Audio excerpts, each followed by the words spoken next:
Being a part of the cancer community is incredibly stressful, which at face value, yeah, no shit. But I'm not just talking about being a patient and going through treatment. Whether you are the patient or you're a partner or a parent or a kid or a caretaker or a provider, anyone who has long term exposure to cancer is peppered with these unexpected stressors. And one of the biggest ones in that regard is how we talk about the disease and its ramifications. Actually, that's a great example. We can just dive right in right here. I just said cancer and its ramifications during that intro, when what I was really thinking was cancer and dying of cancer. Granted, there are plenty of ramifications to cancer that aren't just dying, but that's what I was thinking. And then I softened it by saying cancer and its ramifications. Turns out talking about cancer is hard. And for good reason. Cancer remains one of the most horrific and deadly diseases to plague human beings. And even though there's been incredible advancements in treatment for advanced cancer, there are still cases where if you get it, it's like, well, it's not going to work out. And, think decades ago, that was definitely the case more often. That's how we got, the big C or the C word, where people would not even talk about it because it was just such a horrible thing to go through. I also want to give this brief disclaimer. If talking about dying in general, or specifically talking about death in cancer, is something that is off-putting to you or makes you feel upset, I probably wouldn't continue watching this episode. We are going to do a little bit of that. So disclaimer aside, let's continue on. So I didn't have that tangent and disclaimer in these notes that are sitting on my desk. Sometimes I'll outline what I want to talk about in specific videos. Those notes will be for a different day because I'm just going to jump straight to the unfiltered version of what I've been thinking. I wanted to do an episode on death in cancer and how we talk about it because in the last few weeks, there have been several members of cancer communities I'm involved in, whether it's online or in person, who have passed away. And I don't want to drum this up to act like this has shattered my world because in fact, that's what I want to litigate right now. These are acquaintances and or friends who have had unique, wonderful lives, and the damage that is done is to their families and the people that are, closest to them, which I am not. But it is something that I really want to talk about because it did affect me in a real visceral sense, and it's part of the difficulty of being a cancer patient. See, once you or someone you care about has been diagnosed with cancer, you are immediately transported to a different world. It's an alien experience where you can't unsee and unhear the frequency in which people talk about cancer in specific ways. One of the best examples happens really early on in the diagnosis, or at least it has to me, and I've heard plenty of people say the same thing. You get friends or family or even acquaintances who, once you tell them about your diagnosis, will immediately cross-reference it with another one and say, oh yeah, my grandma had melanoma and yeah, she died of it. Cool. And this is actually contrary to the overall take of this video, which is we need to talk about cancer more often in order to develop a better understanding of how to be empathetic for people who are going through it. But again, emphasis on the empathetic. When someone immediately blurts out, hey, I had a friend who didn't do well on this, it doesn't bode well for most cancer patients. Incidentally, I actually like the full experience of hearing about how people have done in my situation because I just want to work with the facts, but that is not how most people are wired. Most people don't like hearing that when they've contracted a disease, there is a one-to-one corollary of someone who's passed away from it. That's just not a good start to being a cancer patient. I'm 7 years in. I know it was really, really frustrating at the beginning of my first diagnosis in 2018.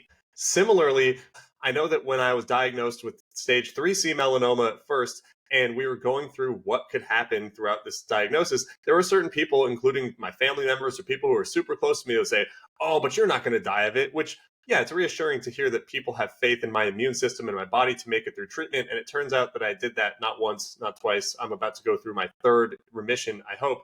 But dodging the possibility that someone could die of cancer is almost disrespectful to the person going through it, because if that wasn't the case, if we weren't so scared of dying of cancer, then it wouldn't be the C word. It wouldn't be the big C. It wouldn't be so scary historically, but that's what it is. And to dance around that because you're uncomfortable, while I get it, it's just not the conversation that I want to have as a cancer patient. Actually, I'm going to tie these two topics together into the conversation I do want to have about being a cancer patient because it's what prompted me to start this video in the first place. I saw one of the people who passed away was a stage 4 metastatic melanoma patient, which again, my exact situation. I'm about to finish up my third treatment. I am technically NED, which is no evidence of disease, meaning if I make it through the next 4 months of cancer treatment without another recurrence, I will once again enter remission. That is great.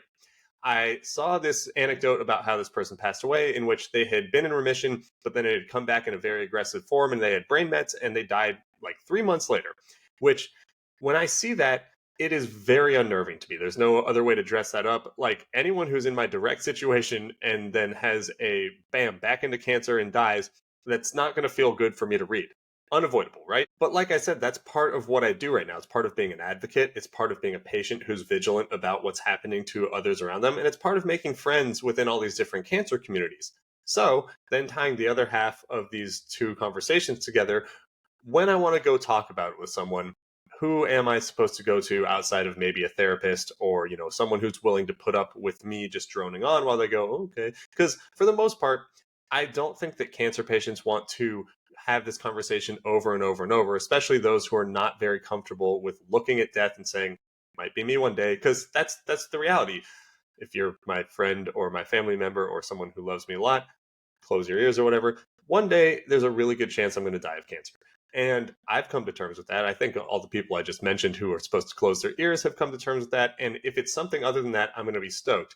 But going over it over and over and over doesn't seem like the optimal way to live life. But then there's, nearly daily reminders of it. In fact, when you go through the news, you're going to see people diagnosed with cancer. When you go through obituaries, whatever, your situation is always kind of pouring into your brain once you've been exposed to it, like I said. And there's no way to get out of it easily because this is not an easy situation. So, is there a solution to these two problems? Is there a way to simultaneously let people know that cancer patients do want to have certain elements of the discussion around their treatment, but they don't want to be reminded of death all the time? Or is this just a conundrum where you have to start your own vlog so you can ideate into space and hopefully people will tell you that everything's going to be okay? Because that's what I'm doing right now. I don't really know. I think what's important is that if you are a cancer patient or if you have a loved one who's a cancer patient, you address the situation uniquely. Everyone has different wants and needs. For me, I want people to address it openly. I want people to talk about the reality with me. And I want people to say, hey, I understand what you're going through to some degree, even if I don't understand it fully. When you see reminders of people dying, it's going to affect you, but let's keep talking about it in a way that suits your needs because otherwise you'll go crazy. That's what I want. But if you're sitting on the other end of this screen and you're hearing these words and going, man, I don't want to have any of those conversations, then you need to speak up. That's where we all need to be better as advocates and loved ones and family members and friends because nothing is a silo. People are not the same. And when someone is addressing these things, it needs to be directly tailored to their situation and diagnosis. I titled this video Talking About Cancer is Hard, and maybe that's wrong. Maybe talking about cancer is easy or simple, or maybe the reality is that there's nuance to everything. And if I can take something away from making this video, and it's a video in which I completely diverted from my plans, so I'm kind of just flying by the seat of my pants, it's that advocacy and being a good friend to a cancer patient and being a good cancer patient is working on the conversation because these are conversations we're going to have over and over if we're lucky enough to. I don't want to be the person in the obituary. And again, this is kind of callous as I'm using the example of three people that I tangentially know to highlight my own uncomfortable feelings and the uncomfortable feelings of people that I deal with on a consistent basis. But that is how life and death are. We need to have these examples to remind us of what's on the other side and or how we need to react to these situations because one day whether you're a cancer patient or not, death is coming for all of us. In fact, that's the conversation I wanted to have today, but we're going to have to address that on a different day. Until that time comes, I hope there is something you can take away from this video to help yourself or a loved one who's dealing with cancer. Like I said, this stuff is really, really hard or easy or simple. I don't know. I'm going to talk to y'all later, but thanks again for watching. Bye.